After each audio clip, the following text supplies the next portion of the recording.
We all know nothing beats the energy of playing live roulette in a casino. But playing roulette online sure does have its perks. At the casino, you'll average 40 to 50 spins per hour. But online, you're looking at 100 to 150. The more spins, the more chance of wins. Now, go get lucky. See you in Las Vegas.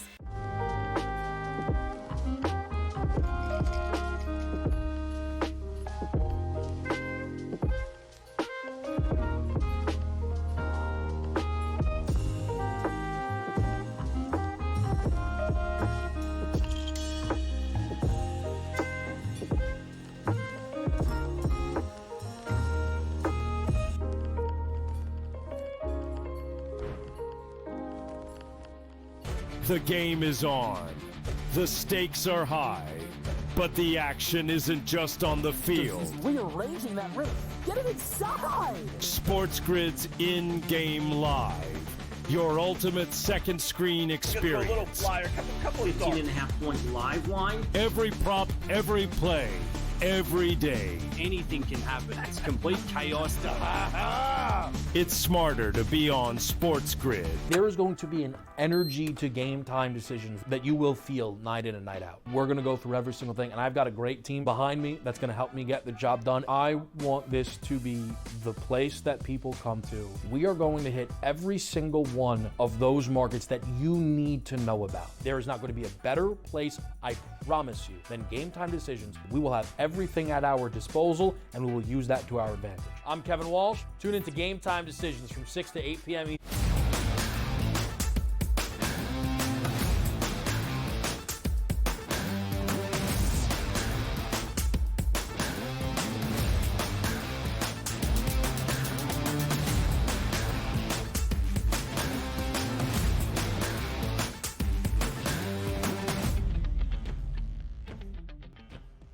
Welcome to hour number 2, live right here on this Thursday on the early line on SportsGrid. He is Donnie right side. I am Ben Stevens. The opening round of the 2025 Masters is now officially underway in Augusta, Georgia. Our opening 4 or 5 groups out on the course right now at Augusta National Golf Club for the 89th playing of the Masters tournament, the early updates that we have seen, and of course we'll dive even deeper to the biggest storylines and narratives to follow, what it means for the odds market and what it will mean for the leaderboard all week long in Augusta in our next segment. Just a quick update, DRS, on what we are seeing right now. 6 guys in total in red figures early. Jonathan Vegas, Mike Weir, Michael Kim, Zach Johnson, Chris Kirk, and Danny Willett.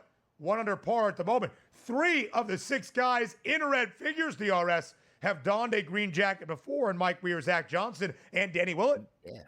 Look at the lefty, the Canadian lefty, Mike Weir up there, -1 here. Time to get busy on this. Can he make the cut line at this point? Haven't heard his name in quite some time, but that's what you get. If you're out early and you make a birdie, you say, hey, wife, go over there and take a picture of that leaderboard. Look at that, man. After 2 holes, I was in the leader for the Masters here in 2025. No phones, that's the way you get down. Those are memories that you want. Sneak one in there. Come on. Periscope. Yeah, no phones at Augusta National, DRS. You know that.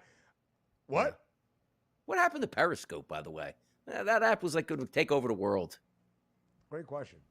Great question. Yeah. Maybe we'll find out at another time. So that's what is happening early at the Masters. Again, as we shared, we'll see some more marquee groups a little bit later on in these morning hours. Colin Morikawa, Joaquin Niemann, Minwoo Lee, they tee off at 9:47. Our tournament favorite in Scotty Scheffler, a 10:15 a.m. Eastern tee time. The reason that is important as well, the last 6 winners of the Masters, when played in its usual spot in early April in the spring, they have started early on Thursday, followed by a late afternoon Friday tee time, including Scotty Scheffler last year and in 2022. DRS will dive into the big picture questions around the 2025 Masters in just a moment. But let's talk some market movement in Major League Baseball here to begin this second hour. Today officially marks the 2-week point from full opening day around MLB. All 30 clubs started their season,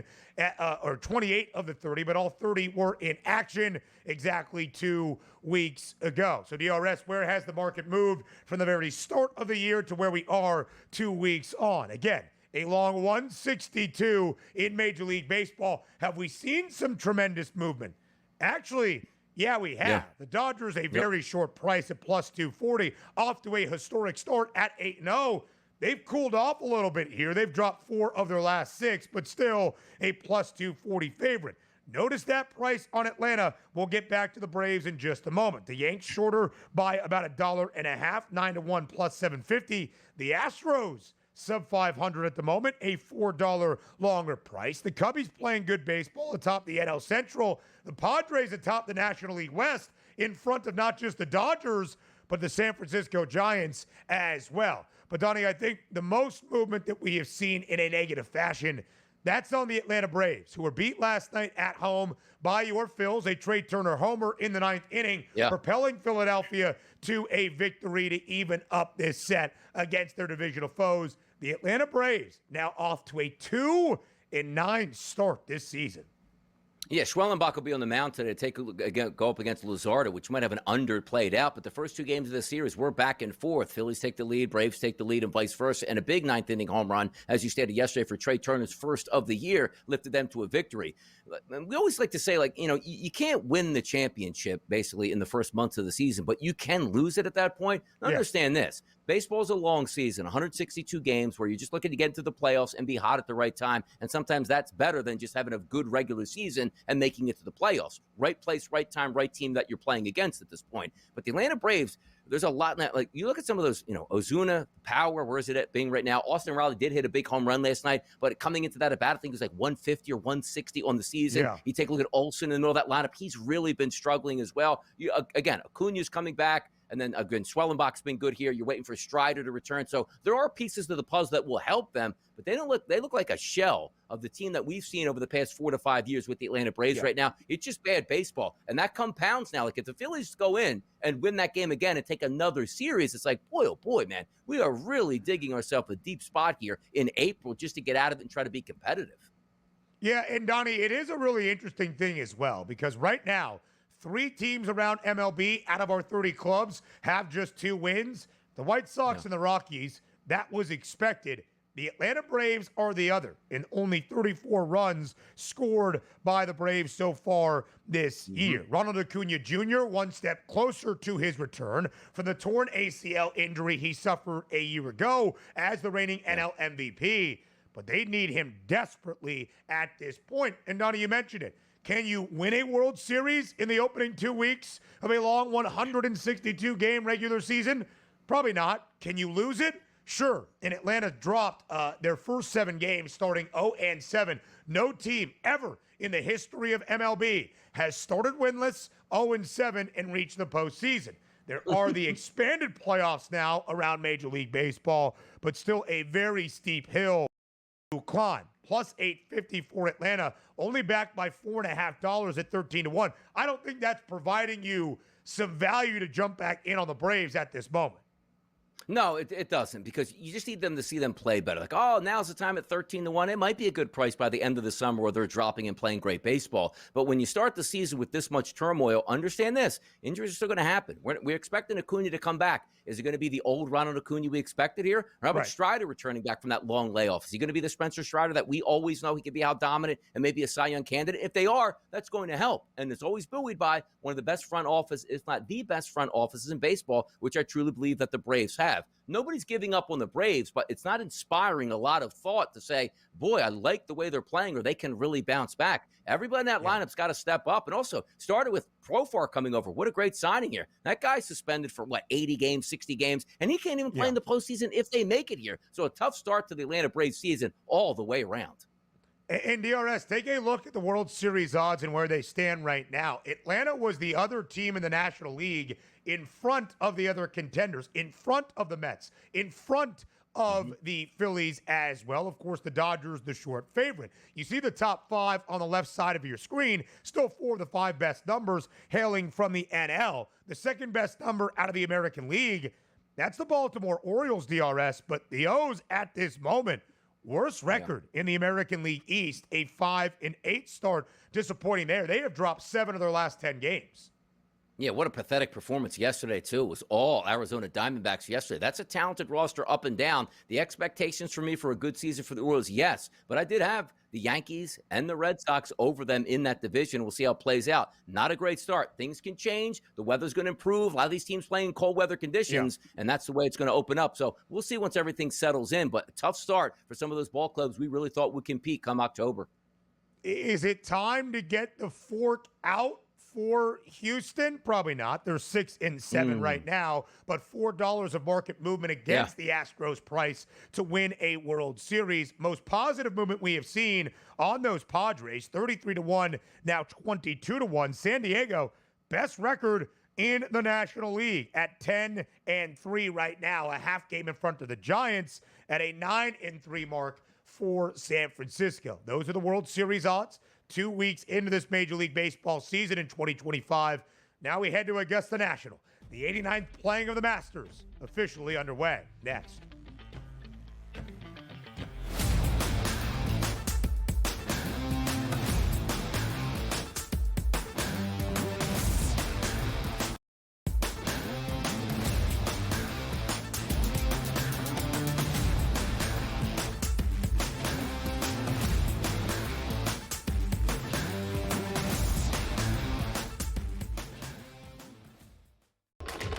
Enter into the magical world of McLuck.com, where even the smallest of spins can win real cash prizes.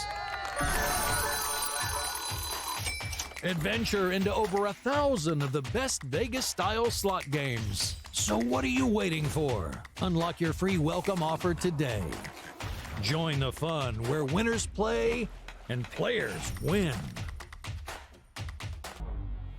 Two guys that can do it all. Too much electricity this morning. This is a good time. We're having a lot of fun. I had to do a triple take. Ka-ching! Why? Because of parity. I didn't mean to offend. Yeah, it's not going to happen. Load management is a dirty word. Let him rip. You know what? Circumstances provide the results. What? How do you do this one? Oh, Donnie, you got such a good show there. A network that is booming. The Early Line, only on SportsGrid. Anyone that's been to a sporting event, the atmosphere before a game, I think Game Time Decisions has that same exact atmosphere. This is our arena. This is what we do. There is going to be an energy to Game Time Decisions that you will feel night in and night out. The excitement you get when you lock your bets in, when you're figuring out what you want to do, we can zone in on the biggest games each night. I want this to be the place that people come to before the games start so they feel as ready as possible to lock in their cards. We are going to hit every single one of those markets that you need to know about. We're going to go through every single thing, and I've got a great team behind me that's going to help me get the job done. There is not going to be a better place, I promise you, than Game Time Decisions to get that new information, react to it, and be able to then bet accordingly. We will have everything at our disposal, and we will use that to our advantage. I'm Kevin Walsh. Tune into Game Time Decisions from 6 to 8 p.m. Eastern on SportsGrid.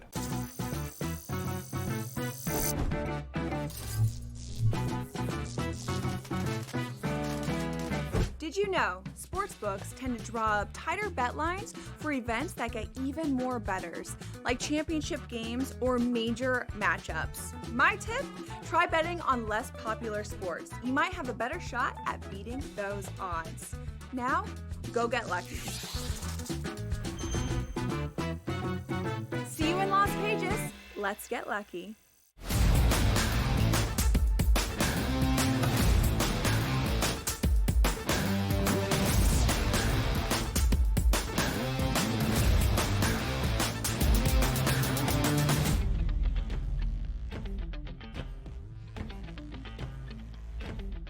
The 89th playing of the Masters Tournament now officially underway at Augusta National Golf Club in Augusta, Georgia. The big picture questions for us for the 2025 Masters we will answer for you here and what it means for the odds board and the leaderboard all week long at Augusta. Again, about 7 groups underway already on the course at Augusta National. Our leader through 3, 2 under par. That is Zach Johnson, a former Green Jacket winner, and now at the later stages of his career, off to a good start this week at Augusta. Later on in the early morning hours, DRS, we will see some of those expected contenders, like Colin Morikawa, who enters this week with the 5th best price to win a Green Jacket, the first of his career. He tees off around 9:47 a.m. Eastern. And how about the reigning Masters champion? That would be Scotty Scheffler, looking for his 3rd Green Jacket in the last 4 years. We'll talk about the history at stake for Scotty in just a matter of moments. But we start, DRS, with Rory McIlroy. Of course, Rory McIlroy trying to win his first major championship since 2014. And anytime Rory pulls up and drives down Magnolia Lane, there is one story above all else. Will this be the year? Finally, the time at Augusta that Rory McIlroy wins his first Masters, dons the Green Jacket for the first time, and completes that career Grand Slam. What is your outlook for Rory McIlroy this week in the 89th Masters? We'll know in day number 1, Ben. And the reason I say that, too, is, again, we just talked about in Major League Baseball. You can't win a championship in April, but you can certainly help yourself lose it here. Nobody in the Masters typically is going to be like, you know what? I'm 7 shots back in day 1 from the leader. That's perfect, exactly where I want to be. You know where you want to be? Right up running in the top 5, top 10, top 15, and say, you know, even if I didn't bring my best golf today, I'm still in it at this point. Rory can't be +3 at the end of today and say, you know what? I'm right in contention. That's what I need to see. If you want to win this tournament, you must be out in the lead here in the first round, in the second round, moving day on Saturday, right in position to put yourself in one of those final 2 groupings where you can watch, set the stage, see exactly how everybody's playing, and adjust your game accordingly here. That's what he needs. But also understand this. We had that graphic up. Like, Rory's had a ton of success in golf here. Multiple-time champion. But look at the dates, Ben. 2012, 2014, 2011, 2014. We're in 2025. Like, there might have been a time where Rory McIlroy you thought might be chasing down Jack Nicklaus and Tiger Woods with as many Masters championships and as many major championships as you have. He's still in his prime, but it is shocking that he's gone a decade plus without winning a championship, and maybe that ends because this is the one he wants. This is the one he's putting all his marbles into, and we'll see if it pays out. But I need to see him, and I bet on him to be strong in round number 1 to give himself a legitimate chance to win this thing. 11 years ago, that was the last time that Rory McIlroy won a major title. It was the 2014 PGA Championship. He won the final 2 major championships of that year, the PGA and the Open. Now, of course, the PGA Championship is our second of 4 majors based on the golf calendar. But it's been a long time, more than a decade since Rory has won a major, let alone the entirety of his career having not won a Green Jacket so far. His best finish at Augusta a couple of years ago, finishing 2nd in 2022. Donnie, to your point about a fast start from Rory, it is a necessity. He has not been great at Augusta National in the opening round. The last time he shot in the 60s at Augusta, a 69 to open back in 2019, leading to a top 5 finish. He was under par a year ago with a 71 in the opening round, but finished T22 in the 2024 Masters. Rory has been very candid. He has been a spokesperson for the PGA Tour issues in golf. He has kind of become that figurehead in the last 3 to 4 years. He has also been very transparent about his struggles at the Masters and getting asked year in, year out, hey, Rory, is this the year you're going to win a Green Jacket? He understands that pressure, but he does feel as though he is in the best state of mind entering this year's 89th playing, and it should be shared, DRS. Our last 3 Masters champ, Scotty Scheffler, 2022. Jon Rahm, 2023. Scheffler last year in 2024. All had multiple wins on the PGA Tour before donning that Green Jacket at the Masters. Rory has already won twice in this 2025 PGA Tour season. Yeah, coming in with confidence, and that's a lot of your game in golf. It's that confidence stepping up to that first tee, knowing that, you know what, I'm going to win this tournament, as opposed to say, well, we'll see how this day goes because the last few weeks haven't been all that good, and I just got off the practice range where all I kept doing was duck hooking and slicing off of the tee. You'll know right away, and we watch it all the time. There's no pressure is pressure. Like, these guys have teed off multiple times in major championships, 40 and 50 times. When you get up to hole number one in that tournament, you know the breathtaking spots of, I can win this thing. And it starts just with a good drive right down the middle of hole number one, as opposed to starting your tournament off with a bogey and or a birdie is a massive difference in confidence of just getting started. Massive. DRS, there's only been 2 times in Rory's career at the Masters he has started in the 60s. In that first round on Thursday, we mentioned 2018, and then in 2011, early in his career when he looked as though he was going to take the golf world by storm and looked like he was going to win the green jacket before a disastrous back nine on Sunday, of course. That all started on number 10. Rory McIlroy, plus 650. Second best price to win this year's Masters tournament. I did bet on it, not because of the narrative, but because of the trends. And Rory winning twice already this year, AT&T Pebble Beach Pro-Am, and of course the Players' Championship just about a month ago at TPC Sawgrass. But entering the week, Rory's not the favorite. It is Scottie Scheffler at a 4-1 price, trying to win his second consecutive green jacket, his third Masters in the last 4 years, becoming the first player since Jack Nicklaus, if he can pull off this feat, DRS, and Jack did it back in 1963, 65, and 66 to win 3 Masters in a 4-year window. Incredible. And it's the toughest of the toughest golf courses, where if you're a veteran there, you understand how to play this golf course. Maybe some of the young guys would be a little bit behind the 8 ball, but you talk about shot making, by the way, for the Masters, which is fantastic. The shots that some of these guys are able to play, the duck hooks around the trees, off the pine needles from 220 to cover, a creek at this point. I love the Masters because it's beautiful on TV, and some of the golf shots that these guys are required to hit are absolutely phenomenally amazing. We'll talk more about the Masters and the Live guys with some pretty favorable prices up next.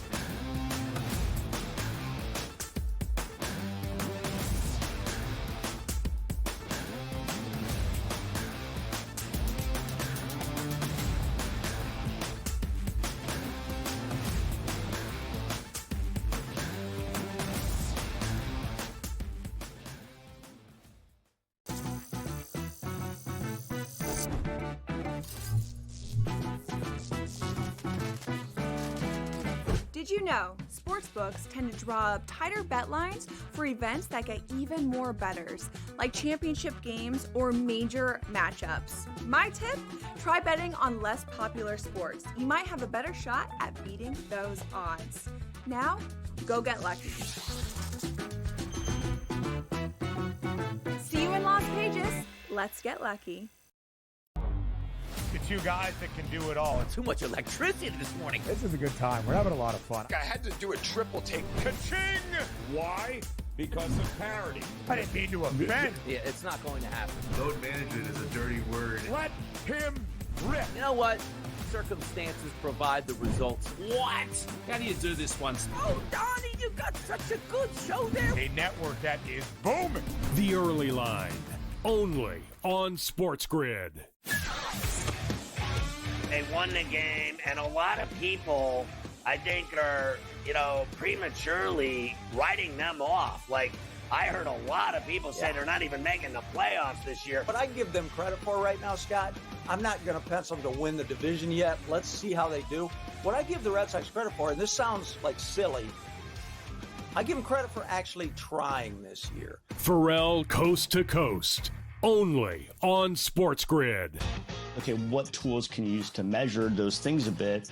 And that's where you have like force plates and 3D motion and launch monitors, things like that. But that's all just sort of like measuring what's happening. That doesn't necessarily explain why one guy's really good and another guy's not really good. And that's where there's still kind of like this ongoing, how do you like continue to do research to understand that better? And I think that's going to last well past my lifetime. The Smiley Show.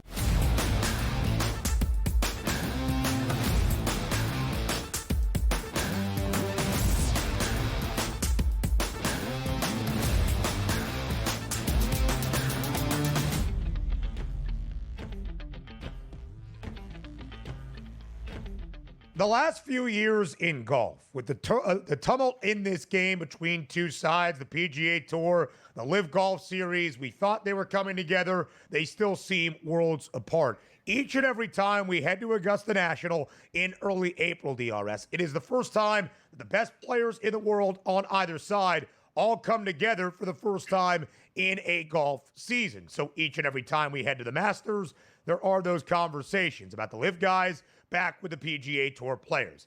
I would say the vitriol, maybe some of that hate, has kind of dispersed, but it's just, how do you handicap the LIV golf players when they are not playing the usual PGA Tour grind? Well, a lot of these LIV golfers in good form entering this week at Augusta, and the odds makers look at them rather favorably, like Jon Rahm, who enters the tournament with a 14-1 number. That is the third best price. Of course, he wore a green jacket as a Masters champion just 2 years ago in 2023. Bryson DeChambeau, who last year had his best Masters finish, T6, won the U.S. Open last summer at Pinehurst #2, outdueling Rory McIlroy, 18-1 for Bryson, tied, or the fifth best price entering this week at Augusta. We know Brooks Koepka is always a big game hunter, 30-1. Joaquin Niemann, who tees off in just about 20 minutes, playing great golf right now on LIV, a 33-1 number. Sergio Garcia and Phil Mickelson, both former Masters champs. DRS, how do you handicap the LIV golfers entering this week at Augusta National? Yeah, I don't hold anything against the golfers here, and they're playing on, a major circuit. They're still grinding on a week-to-week basis, a little bit different than obviously the PGA Tour, but they're still getting their action in. And most of these guys will tell you, it's not the tournaments that put me over the top at this point. Yeah, I like to stay sharp, but it's the practice that you put in and the rounds you put in. Like Brooks Koepka gets to play, Augusta the same amount of times that anybody on the PGA Tour does. It's not hey, PGA Tour has 3 stops at Augusta. We get to play it 2 more times than you do. Like, no, it's 1 stop a year. Everybody's been there before, has the equal amount to play it. If you want to fly in during the off season or during a summer month where you don't have a tournament that week, you can play it the same way the other guys do. So I don't take anything against LIV Golf where they play in Singapore or Hong Kong as if that's going to be a detriment to them coming back to Augusta at this point, or they're not playing competitive golf. They are playing competitive golf. It's just a little bit different than what we see on the TV with the PGA Tour itself. So for me, just to keep it short, and by the way, on that graphic, not betting all the way down the list. Is Dustin Johnson in the Masters, or is he hurt? Or Yes. He can't be. Is he below 150-1, or we just had select guys because we couldn't fit them all in at that point? Let me find that number for you, DRS. He can't be below Mickelson, right? He's 110-1 is Dustin Johnson. Wow, I think still we a long included number. Phil Man. because of the notoriety of Phil Mickelson. There also are probably some LIV golfers that have shorter prices than even the 50-1 number on Sergio. With that being said, though, of course, Phil Mickelson always noteworthy for what he says and what he does, of course, in the world of golf. And a couple of years ago, Phil Mickelson, despite being near 50, had a great finish at Augusta. Listen, I have a bet on Jon Rahm, not at 14-1, but a plus 150 number to finish top 10. To Donnie's point, they're still playing good golf even on LIV. It might not be the 72 holes of the PGA Tour, only a 54-hole event, but there's still some great golfers out there, and they're still playing frequently enough. And with a focus, Donnie, I think maybe more so than even PGA Tour players, everybody looks forward to Augusta all year long. It feels like the true start of a golf season. But for the guys on LIV, because they get to compete against the best in the world for the first time at Augusta National, it does seem to me like a good opportunity. I've got a bet on Jon Rahm to finish top 10 at plus 150. 12 total LIV golf players in this field. And our first to tee off in just a little bit, who has that favorable outlook, Joaquin Niemann at 947. Again, about 20 minutes away. By the way, we need factions in golf here at this point. Like, if you want to be like the bad boys of golf, like LIV Golf comes back, say, like, if we win this, one of our guys, we'll double the paycheck there in the Masters here. Like, really make it and play it up would be fun to watch because that would build the rivalry. The only thing I do get a kick out of, though, is some of the, like, you're a professional golfer. Your goal is to make as much money as you can. Like, going to LIV Golf, I would have went each and every time. Like, oh, you can't, just the PGA Tour at that point. Nonsense. You were stupid if you didn't go to LIV Golf and take that extra $300, $400, $500 million, knowing that in a couple of years, you'll probably be back on the PGA Tour as well. But that's where I like that faction coming in where, like, it's the Rory McIlroy. So I didn't do it and buy it out. And Jon Rahm's like, yeah, what? Am I any worse for the wear with a couple $100 million in my pocket? Oh, yeah, Rory, I'm still playing in the Masters just like you. Play it up, man. Make it like wrestling. Well, yeah, it is the major championships, right? And we do expect these two sides to merge at some point. I remember being with you, DRS, now like 2 years ago, year and a half ago, when we got that bombshell breaking news on the show, and still nothing to show for it as of this moment. Mark Zinno joins the program up next.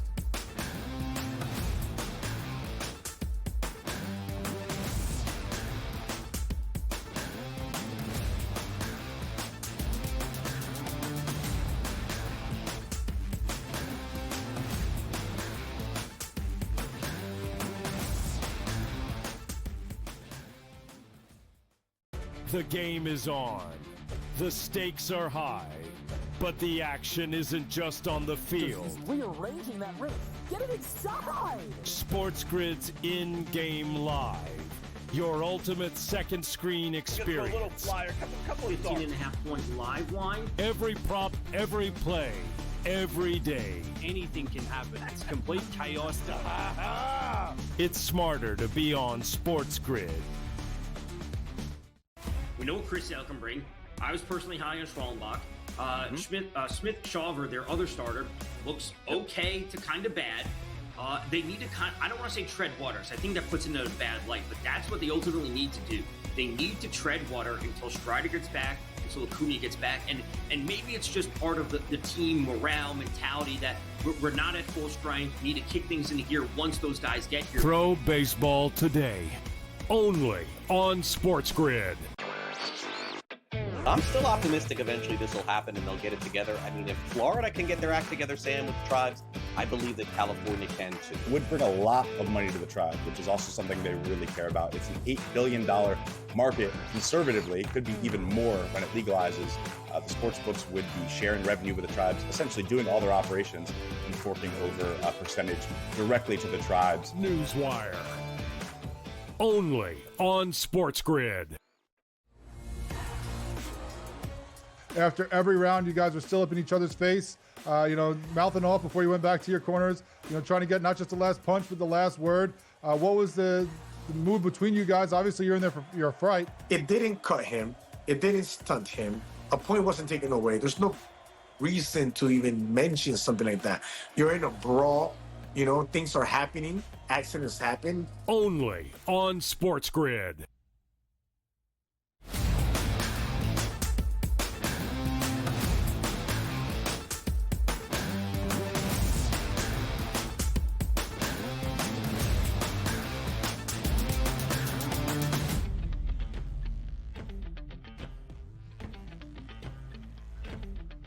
Live right here on this Thursday on the early line on SportsGrid. I am Ben Stevens. Donnie right side is on the right. The man in the middle, that is Mark Zinno, joining us here on TEL for one final recap and look back on what we saw this year in college basketball, a national championship game on Monday, tying a bow on this season in the big dance that was. And then plenty more with Zinno in this next half hour to end out our second hour on the early line. Zinno, as always, we appreciate the time, my friend. Thanks for being here. Gentlemen, great to be with you as always. It was a epic Final Four, and as I see Ben Stevens, you celebrated winning the SportsGrid bracket pool, whatever it was that I refused to take part in. Congratulations to you. Well, Mark, that's not exactly being a team player. Certainly he didn't want not it. There was no payout in it. That's why I didn't want in it. There was no monetary finances that you could benefit. It was just for pride. Mark doesn't do that, man. He ain't playing for pride. Yeah, come on now. Let's go. Listen, I gave up pride a long time ago. I mean, I have no. Not for me.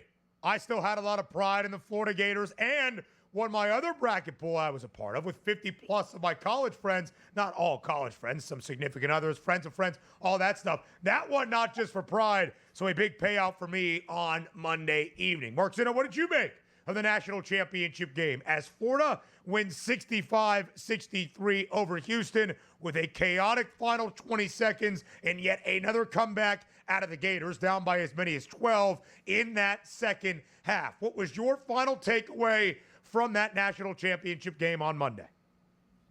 Kind of surprising to see that Houston defense wilted at the exact wrong time, given the fact that they were up by as many as double digits in that game. Look, all three of the games in the Final Four saw sort of epic collapses in the second half, right? I mean, Duke went through a stretch that wasn't to be believed, making one field goal in the final 10 and a half minutes and blowing a 14-point lead with 8 minutes left, a 9-point lead with 2 minutes left, and a 6-point lead with 30 seconds left for Houston to advance. Florida overcomes an 8-point halftime deficit against Auburn. And then again, we saw what Florida did in the national championship game to come back and take and steal a win from Houston. So these were kind of unpredictable game scripts, I thought, ones that you wouldn't have expected to see. Again, especially from a team like Houston, where, you know, my philosophy, if they ain't covering early, they ain't covering late. I would have never thought Houston's defense would have collapsed over the final, 10 plus minutes of that game and given up the lead that they had for Florida to get back in. And so tip your cap to the Gators, and the Cougars will be left to wonder what could have been.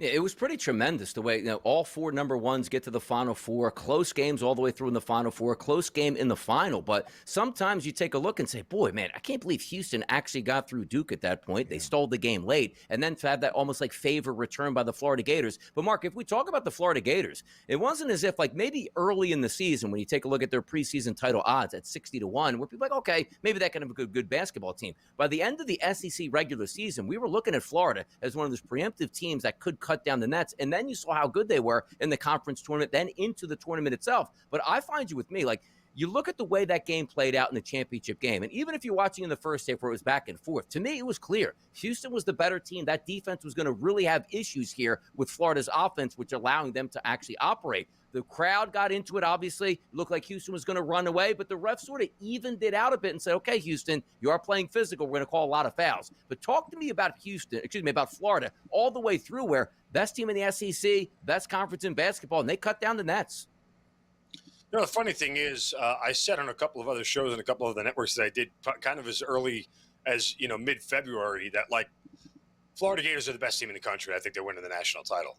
When it came to betting it, I obviously didn't go in that direction. I bet on Houston in the title game, because I think that in general, when it comes down to it, the Houston defense, what they were able to do to Duke, I felt like they could repeat that feat against Florida, and they did. I mean, the one other thing I said about the national title game, I said, well, Florida can win an under game. I don't think that Houston can win an over game, and Florida won the under game, right? Like, it was possible for Florida to steal a win in this manner the way they did, given the low-scoring nature of the game. But, both Duke and Florida, I was sort of surprised they didn't try to push the pace more and speed Houston up. But the one game that Houston almost got tripped up in was the Purdue game. Why? Purdue sped things up and got Houston all out of sorts for the entire first half and really forced them to miss a lot of shots, and they looked discombobulated, and they had to go steal a win in the last minute. That's the game script I would have went with. I don't think Florida or Duke really even tried to speed things up. I think they took what Houston gave them because they figured the defense was good enough and they weren't going to get much. But nonetheless, Florida comes out on top. So, yeah, I think when you look at Florida, a very complete team. They proved it over the last couple of months of the season, and they cut the nets down, deservedly so. Yeah. Zinno, the best basketball conference this year, that was the SEC. A tournament record, 14 teams into the big dance. A tournament record, 7 teams in the second weekend, that being the Sweet 16. And back in Nashville, now about a month ago, with the most highly anticipated SEC men's basketball tournament potentially of all time, it was these Florida Gators pulling off that tournament title victory to be finished with a national championship this year as well. Year number 3 under Todd Golden, who had not won a single NCAA tournament game as a head coach, entering this year's big dance, and now he goes semi-national champion. Florida wins their 3rd national title in the last 2 decades, the first not under Billy Donovan. Where do you believe the Gators are right now and will continue to be as one of those powerhouse teams in SEC basketball? Well, certainly their basketball program is past their football program and at least winning as of late. So there is that. Hold on. I know, DJ Lagway, I get it. It's coming. It's coming for the Florida Gators. It is coming in 2025 in the fall. We'll be a bet-on team, the Florida Gators football team. That said, I think that, look, again, Florida I'm sure will reload here, but the SEC will also reload. We've had some shuffling of the deck here, obviously, with coaches moving around and players moving around already. But, with the SEC being super competitive, the idea that a team in this current format of the SEC could win back-to-back SEC titles, let alone back-to-back national titles, would be pretty far-fetched. You'd have to be a really special group of people to be able to do that in this current version of the SEC. Is there anybody on that list as you take a look at, Mark? And let's just say some of the futures where Duke at a 10-1 price here, Houston to win 12-1, BYU 14-1. It's very hard to understand where these teams actually will be with the portal open at this point. You know, obviously the NIL factors in, some big-time classes coming in for recruiting. Do you have your eye on anybody for next year's championship odds? I mean, Arkansas would at least warrant a look because of Cal and what he's able to do in year 2 there should elevate a lot more. I certainly would look at a future on Arkansas to get to the Final Four, probably at obviously a lesser number, but still, you know, you would believe that Coach Cal in year 2 would have a better run than he did this year in the tournament, although this year was pretty impressive, all things considered. He certainly would have a better run in the SEC, given the fact that they started out, I think, 0-5 or 0-6 in SEC play. So how can I not look at my Johnnies? Hopefully Rick Pitino can make them take a step forward. It was, you know, it was bound to happen.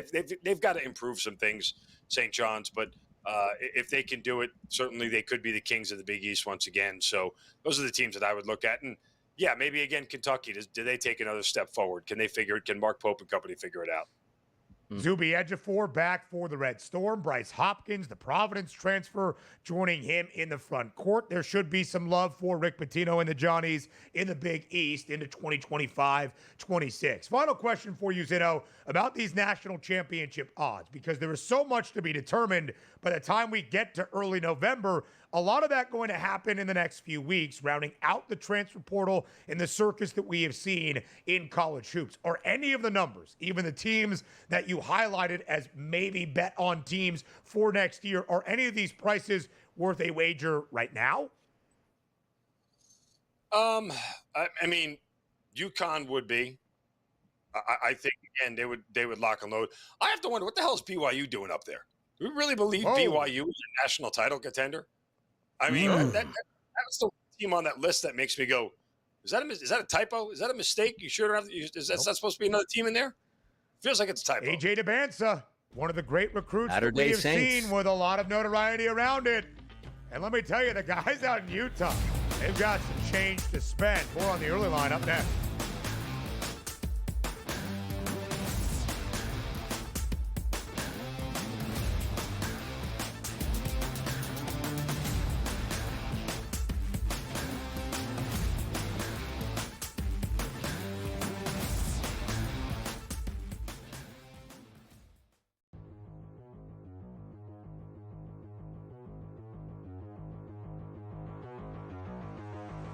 What an impressive debut it was for Mackenzie Gore of the Washington Nationals. He ended up having the most strikeouts of anybody thus far in a Major League Baseball game this season.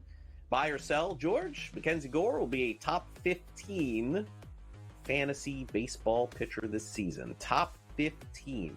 Buy or sell? You know, these questions are made up by Sam Yarnell, our producer, man behind the glass here. Who's a Washington Nationals fan here? You ever get the feeling that he just made this where you have to say buy, all right? Because top 15? Yeah, I think he'll be top 15. Come on, Sam, make it top 10. Make it a little bit more interesting. Maybe even top 5. Yeah, I think he's got the upside to be that. Once again, he is a good pitcher anyway. Once a top prospect here, you're pitching in a good pitcher's ballpark here. I think the upside is there for him to be much better than top 15. Top 5 may be pushing it, but I think he'll be inside the top 10. So yes, I am all on board the Mackenzie Gore train. All right, yeah, I think that I am going to buy this too, man. I don't know. He's just, and again, it's not just that one start for me. I mean, I think I have the video somewhere. I was like literally sitting behind home plate for one of his starts in Palm Beach, and I was like, wow, like this guy's stuff looks really, really good. Yeah, I'm going to buy it too. I think he's a potential Cy Young Award candidate. As George said, you're dealing with bigger markets and bigger names with LA and some of the other teams. Arizona's got some great pitchers too. But I think he's definitely in the mix. And look, do I think he's a top 2 guy? No. Do I think he's a top 15 guy? Yes. I'll buy that. As his season, I think, is going to be a special one for him. Fantasy Sports Today. Weekends starting at 8 a.m. Only on SportsGrid.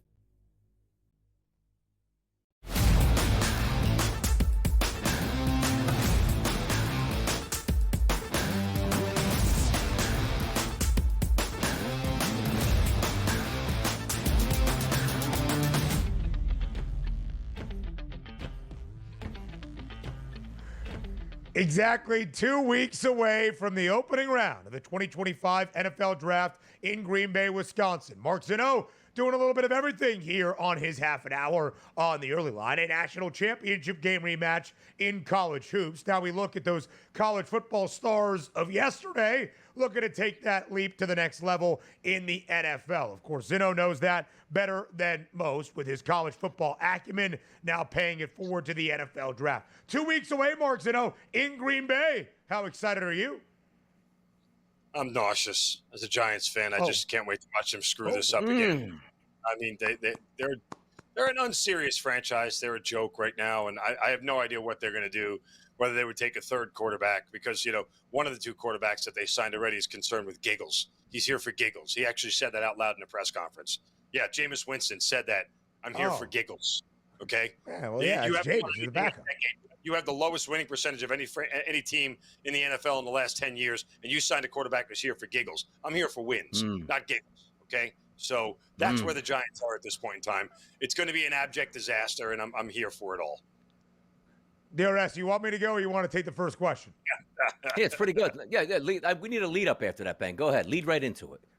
All right, we'll get to the Giants in just a moment, and maybe, maybe, would they ever invest in a quarterback at third overall after signing Mr. Giggles, Jameis Winston, and Mr. what's his name?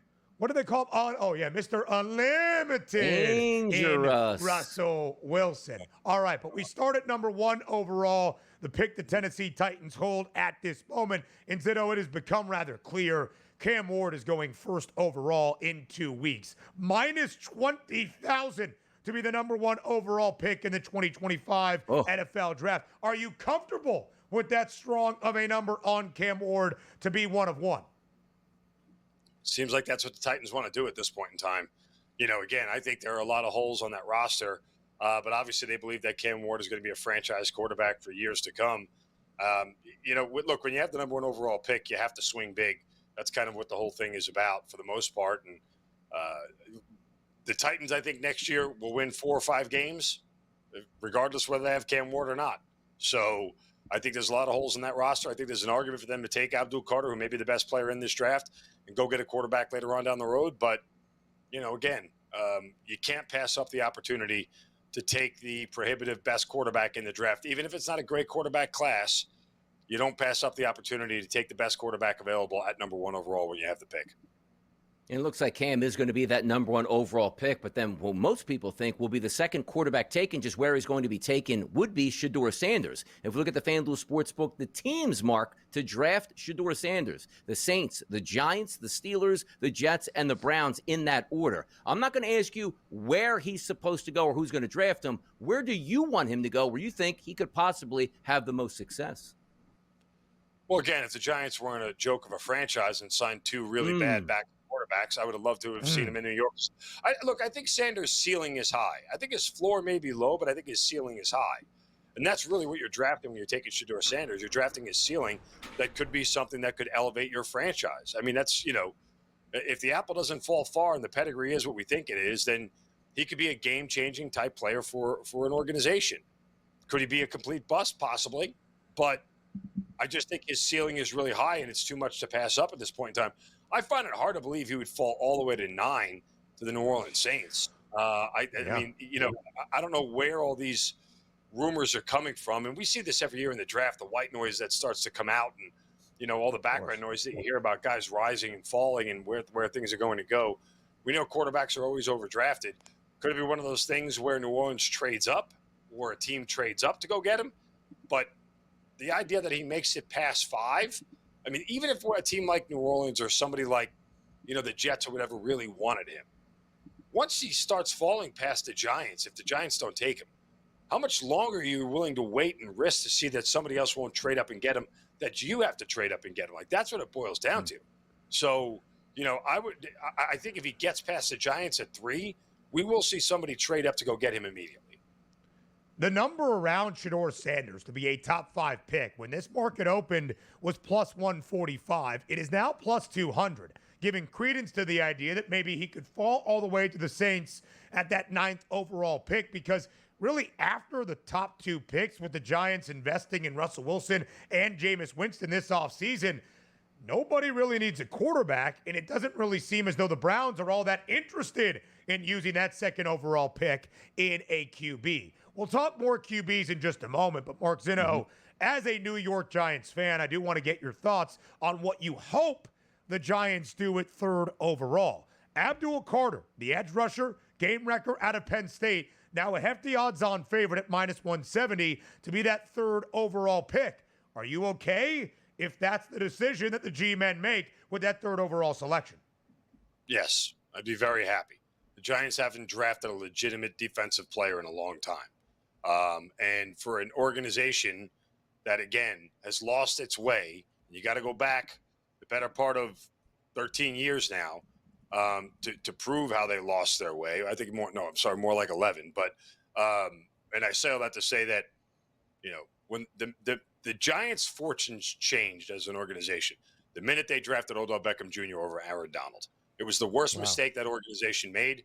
I screamed the day that they did it, and I rued the day that they did it. But that's really what it was for an organization that was built on defense and running the football, and that's how they got their championships. They went away from that and started chasing skill position players when in reality Aaron Donald retired a New York Giant with another Super Bowl in his back pocket. So it's about time the Giants draft a defensive player that really could turn this organization around. Not the day they drafted a running back second overall to just let him walk to a divisional foe and help them win a Super Bowl? That was after. 2014 started it. Gotcha. Yes. I mean, just allow me real quickly. Dexter Lawrence, first round 2019. That will be remembered for Daniel Jones. No love for Kayvon Thibodeau a couple of years ago? Kayvon Thibodeau is a nice player. He's a good player. Does he change the course of the franchise? Does he change the course of a defense that still finishes bottom 10 in the league? I don't know. Doesn't feel like it. Like, again, they need more complementary pieces here to make this defense whole. Abdul Carter could absolutely transform this defense. All right. We'll talk about Major League Baseball with Mark Zinno in the shifting World Series odds of the opening 2 weeks of this year. That's next on TEL.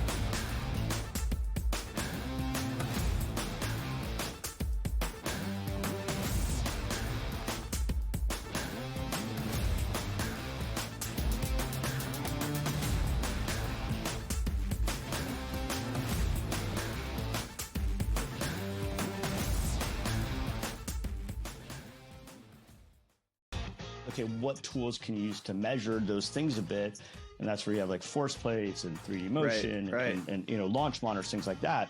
But that's all just sort of like measuring what's happening. That doesn't necessarily explain why one guy's really good and another guy's not really good. And that's where there's still kind of like this ongoing, how do you like continue to do research to understand that better? And I think that's going to last well past my lifetime. The Smiley Show, only on SportsGrid.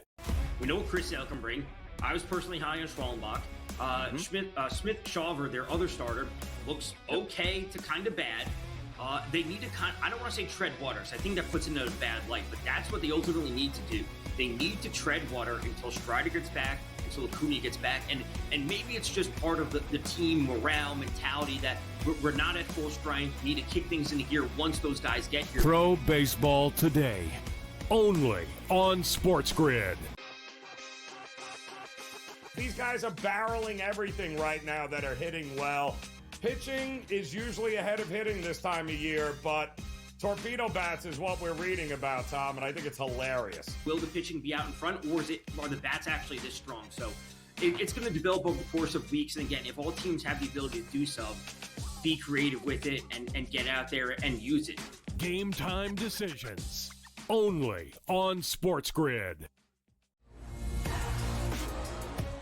After every round, you guys were still up in each other's face, mouthing off before you went back to your corners, trying to get not just the last punch, but the last word. What was the mood between you guys? Obviously, you're in there for your fright. It didn't cut him. It didn't stunt him. A point wasn't taken away. There's no reason to even mention something like that. You're in a brawl. Things are happening. Accidents happen. Only on SportsGrid.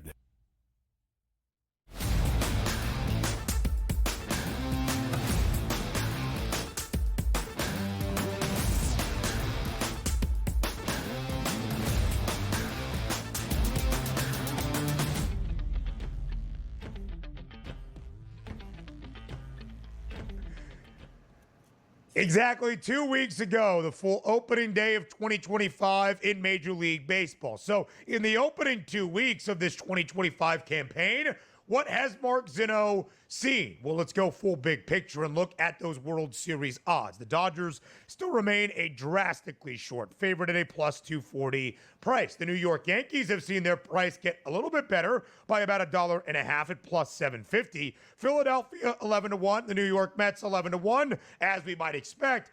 But Zinno, there was actually a National League team ahead of both the Phils and the Amazons.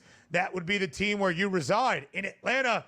The Braves off to a 2-9 start. Now, you are a Yankees fan, but let's start with Atlanta.